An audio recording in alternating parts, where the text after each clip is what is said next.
Amis internautes, bonsoir, bienvenue dans ce Flash Actu Soir. Le procès de Carlos Adorano, ex-régisseur de la Direction Générale des Impôts, accusé de détournement de plus de 4 milliards de francs CFA, a débuté ce lundi 20 janvier 2025 à la Criette. Après sa fuite et son extradition du Sénégal, il comparaît avec 7 autres accusés. Les charges retenues contre lui incluent association de malfaiteurs, détournement de deniers publics, blanchiment de capitaux, complicité et ruissellement. Selon les informations, un audit a révélé un déficit dans les fonds destinés au paiement des primes stockées dans un coffre-fort dont seul l'ex-régisseur détenait les clés. Le procès se poursuit avec l'examen des responsabilités et des preuves.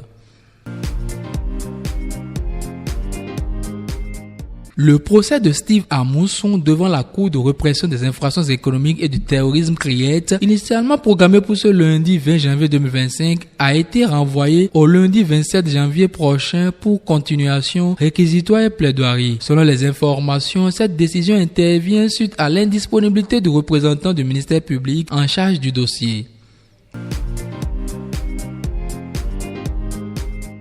La conférence épiscopale du Latium en Italie a approuvé l'ouverture des causes de béatification et de canonisation du cardinal Bernardin Ganti, figure éminente de l'Église catholique, et de Lorenzo Cuneo, fidèle laïc du diocèse de Rome. Réunis le 13 janvier 2025, les évêques ont donné un avis favorable à cette démarche.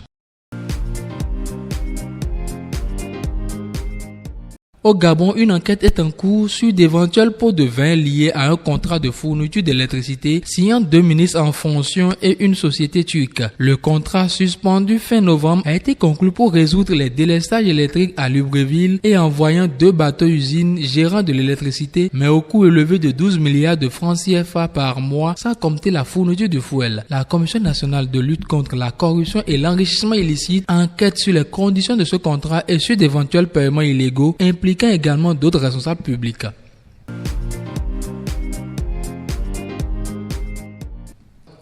Menée 2-0 jusqu'à la 73e minute par la jeunesse sportive d'Agoli, l'équipe d'AS Okuta de Dassa Zoumé a réalisé un retour spectaculaire ce samedi 18 janvier 2025 au stade Omnisport de Kover. Les poulains d'Emile Koubadi ont arraché un précieux match nul dans les ultimes secondes du temps additionnel, surprenant joueurs et spectateurs. Malgré leur avant-dernière position dans leur poule du championnat national de 3e division, cette performance galvanise l'équipe déterminée à maintenir son élan. Prochain défi de taille, un duel crucial contre Sota FC le samedi 25 janvier 2025 à Dassa Zoumé. Avec 3 victoires en ligne de mire, AS Okuta promet de tout donner pour se relancer pleinement dans la compétition. Voilà, ce sera tout pour ce Flash Actu Soir. Merci de nous avoir suivis et à très bientôt.